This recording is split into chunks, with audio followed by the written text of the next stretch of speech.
Now to that breaking news. Singer David pleads not guilty inside a downtown LA courtroom. The 21-year-old A facing newly released autopsy report revealed details many people were never supposed to see. At nearly the same time, the man accused in the case stood before a judge and pleaded not guilty. For some, that plea was expected. For others, it changed everything. Because this case was never just about one arrest. It was about a missing 14-year-old girl, a rising public figure, and a timeline investigators say still contains unanswered questions. This is the story of the new developments in the death of Celeste Rivas Hernandez. What the released report may tell us, why a not guilty plea matters more than most people realize, and the one question that still hangs over the case. Before documents, before headlines, before social media arguments, there was Celeste, a 14-year-old girl, young enough that most people are still figuring out who they are at that age, still building a future, still living in the space between childhood and adulthood. When cases like this dominate the news, victims can become reduced to one image, one headline, one tragic event. But people who knew her would have known something else. A voice, a personality, a family connection, daily routines, plans that never had the chance to happen. And that matters, because understanding who was lost is more important than understanding why strangers became interested later. If you followed the first wave of headlines, you probably remember the arrest. You probably remember the public reaction. But criminal cases do not end when the headlines slow down. They move into a quieter phase. The phase where evidence gets challenged, where timelines get rebuilt, where reports are released, where pleas are entered, and where public assumptions often collide with legal reality. That is where this story is now, because a newly released autopsy report has raised new discussion, and the defendant's plea reminds everyone of something critical. Charges are not convictions. Courtrooms require proof, and the next phase may be the most important yet. Earlier reporting described the disappearance of Celeste. As concern grew, investigators began piecing together where she had last been seen, who she had contact with, and what may have happened in the hours that followed. Eventually, authorities announced a major development. Human remains were reportedly discovered in a vehicle connected to the investigation. That discovery shifted the case entirely. What may once have been treated as a missing person search became a homicide investigation. Soon after, charges were filed against musician D4vd, whose legal name has been reported in court records. The allegations drew intense public attention because of his public profile. But from the beginning, the legal standard remained the same. The prosecution must prove its case, and the defense has the right to challenge every piece of evidence. Now, months later, the case has entered a new chapter. Autopsy reports often remain sealed for a period of time in active cases. There are several reasons for that. To protect the investigation, to preserve sensitive evidence, to respect surviving family members, and to prevent public release of information that could affect jury selection later. So when reports are eventually released, they tend to receive enormous attention, not because they solve everything, but because they can answer specific questions. How did the person die? Was there evidence of struggle? Were injuries consistent with one theory or another? What timeline can be medically supported? In this case, the newly released report described findings that many found deeply disturbing. It also gave investigators and attorneys something equally important: a medical framework. Because in homicide cases, the body can become one of the most significant witnesses, many people misunderstand what autopsy reports are. They are not opinion pieces. They are not dramatic narratives. And they do not automatically identify guilt. Instead, they answer structured forensic questions. cause of death, manner of death, observed trauma, possible timing indicators, toxicology if available, environmental effects, limitations caused by decomposition or delay. That last point matters here, because when remains are discovered after time has passed, investigators may be working with incomplete clarity. Some injuries can be identified clearly, others become harder to interpret. Certain details may remain uncertain, and uncertainty is where courtroom battles often begin, because prosecutors may argue one interpretation, defense attorneys may argue another, and jurors are asked to decide what is reliable. When the report became public, many discussions focused on specific injury descriptions. Those details triggered shock online. But it is important to slow down here. Descriptions in forensic documents are clinical. They can sound harsh because they are meant to be precise, not emotional, not softened, not dramatic, precise. And precision matters, because words in those reports may later be examined line by line in court, by prosecutors, by defense attorneys, by expert witnesses, by jurors. So while the public may react emotionally to language in a report, the courtroom asks a different question. What can be proven from it? That distinction often determines the outcome of major cases. Then came the plea. Not guilty. To many outside the legal system, those two words sound simple. But in criminal court, they are strategic. A not guilty plea does not necessarily mean the defendant is saying nothing happened. It means the prosecution must prove every required element beyond a reasonable doubt. It preserves the right to challenge evidence, to cross-examine witnesses, to question timelines, to dispute forensic interpretation, to test whether the state can meet its burden. And in a case receiving intense publicity, a not guilty plea can also signal something else. The defense may believe there are weaknesses worth fighting. Whether those weaknesses are real remains to be seen. But the plea itself tells us this case is not ending quietly. High-profile cases often split into two separate worlds: the internet world and the courtroom world. Online, people move fast. They decide quickly. They debate fragments. They react emotionally. In court, everything slows down. Evidence must be authenticated. Experts questioned.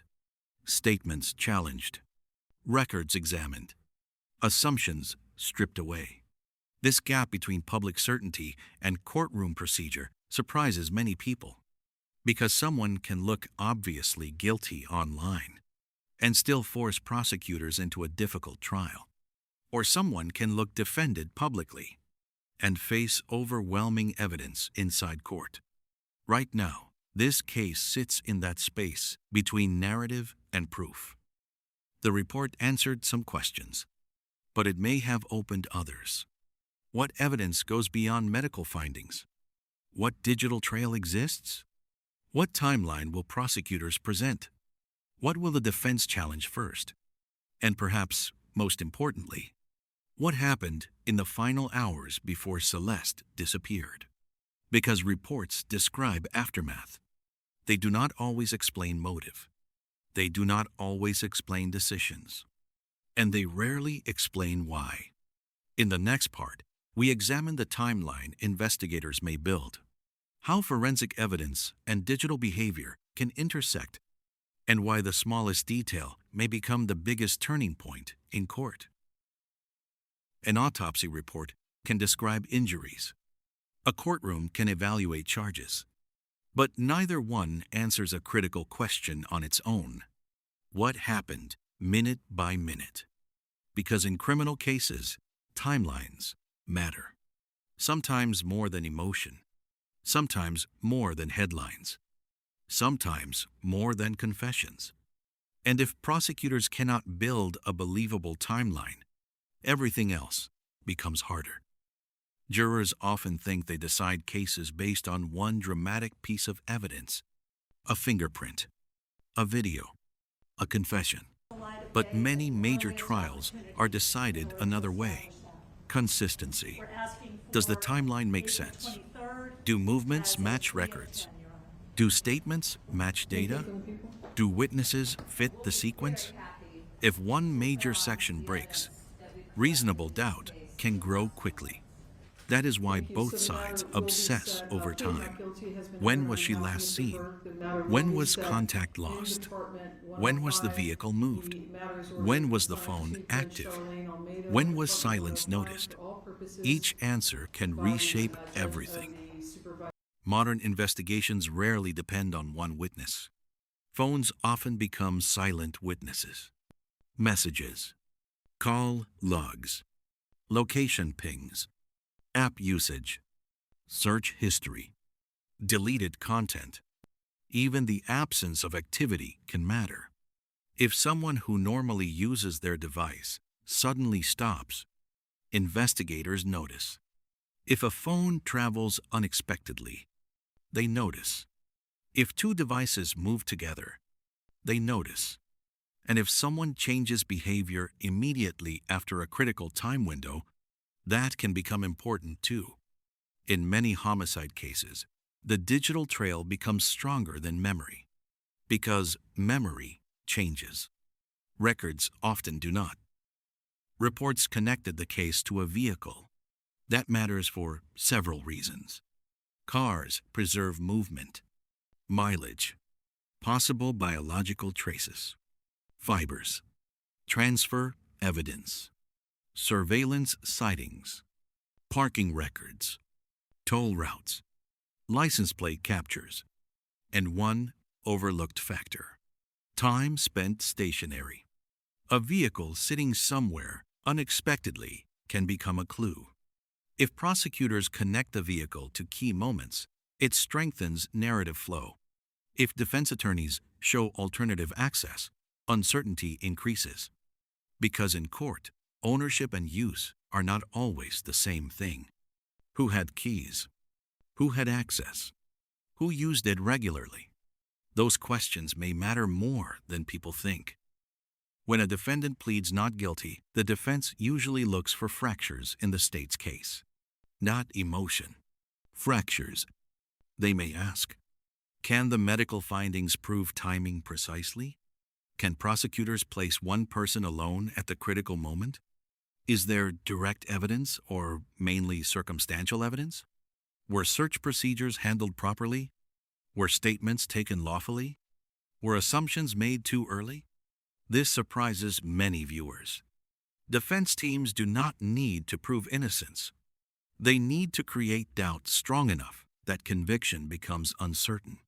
That is a very different objective, and sometimes a very effective one. Many people hear the phrase circumstantial evidence and assume weakness. That is a myth. Some of the strongest criminal convictions rely heavily on circumstantial evidence. Why? Because multiple independent facts can converge. A timeline, a motive, a lie, a movement pattern, forensics, digital records, behavior after the event. One strand may be weak. 10 strands woven together can become powerful. So, if this case reaches trial, the key question may not be whether one dramatic clue exists. It may be whether many smaller clues point in the same direction. Investigators often study what happened after a crime just as closely as what happened before it. Why?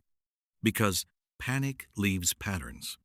Sudden disappearances from routine, unusual travel, discarded items, silence, contradictory statements, attempts to appear normal, over-explaining, under-reacting.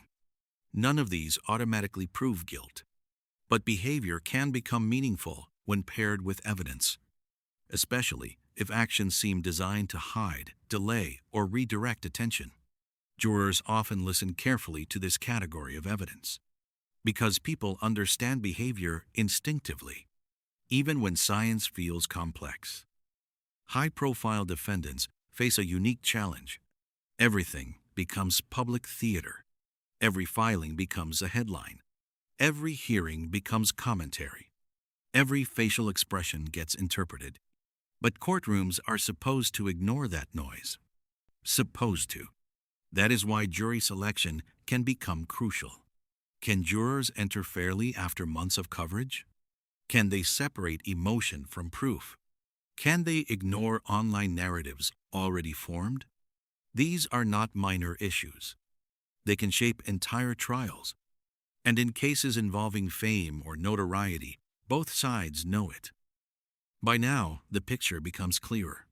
An autopsy report gives medical findings. A plea defines legal posture. A timeline may define the battle ahead. But one layer remains: human motive, fear, control, secrecy, escalation. Why do some people risk everything when exposure seems close? And why do certain cases follow patterns seen before?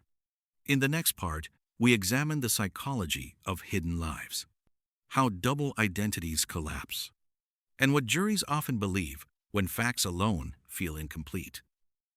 By this point, most people ask the same question: not what happened, but why? Because facts can describe events. They do not always explain decisions. They do not explain panic. They do not explain secrecy. And they do not explain what causes someone to risk everything. Tonight, we enter the part of true crime that often matters most: the human behavior behind the timeline. Some criminal cases appear sudden, but beneath the surface, they can build quietly for weeks, months, sometimes years. A public image, a private reality, two identities moving side by side. One seen by everyone, one hidden from almost everyone. That split can create enormous pressure, especially when reputation, money, attention, or status depend on maintaining the public version. Then comes the danger point: exposure. When someone believes secrets are about to surface, behavior can escalate quickly. That does not excuse anything. It helps explain patterns investigators often study. Because many crimes are not random explosions. They are desperate reactions to losing control. If this case proceeds further through court, prosecutors will likely focus on coherence, a story supported by evidence. They may emphasize timeline consistency, forensic findings, digital records, vehicle evidence, behavior after the event, any statements that conflict with records. Their goal would be simple: show that separate facts point toward one conclusion, not 10 conclusions. 1. Because jurors often respond strongly when scattered details align into a single believable narrative. The defense often takes the opposite path, not building one story, but breaking the prosecution's story into pieces, questioning certainty, questioning timing, questioning interpretation, questioning assumptions, and reminding jurors of the burden of proof. If even one major pillar becomes unstable, reasonable doubt can grow. That is why trials can feel unpredictable to the public. People expect dramatic reveals. Instead, many verdicts turn on nuance. One expert answer, one timeline gap, one credibility issue, one unanswered question. There is another courtroom now, the internet. And unlike real court, it never closes. People react instantly. Clips spread faster than facts. Headlines become verdicts. Rumors become certainty. And emotional reactions often arrive before evidence is understood. That creates a dangerous environment in any active case, because public pressure can distort expectations. Some people want immediate punishment. Others defend blindly. Both can ignore the slow discipline of actual legal process. The truth is, Online spaces are powerful for awareness, but weak at nuance, strong at outrage, weak at patience, strong at theories, weak at evidence. And in a case like this, separating those worlds matters, because justice should not depend on trending opinion. Why do certain cases grip the public so strongly? Because they combine several forces at once: youth, power imbalance, fame, mystery, moral outrage, unanswered questions. People are not only reacting to facts, they are reacting to what the case symbolizes: protection, trust, influence, vulnerability. That emotional weight explains why stories like this stay alive long after headlines fade. Even after reports are released, many questions can remain unanswered publicly. What happened in the final hours? Who knew what and when? What evidence exists that has not been discussed openly? Will additional motions reveal new details? How aggressively will the defense challenge the forensic record? And perhaps most importantly, what full story will jurors eventually hear that the public has not? Because what the public knows now may be only a fraction of the complete case file. That happens often. The loudest details are not always the most important ones. Before ending, it is worth returning to the person at the center of all of this: Celeste. Cases can become arguments, statistics, debates, content. But behind all of it was a 14-year-old girl whose future was interrupted permanently. That truth should not be overshadowed by celebrity, legal tactics, or internet noise. Whatever happens in court, there is already one irreversible fact: a life was lost. And the family carries that reality every day. What do you think the biggest factor in this case will be? The forensic evidence? The digital timeline? Or the courtroom strategy? Leave your thoughts below.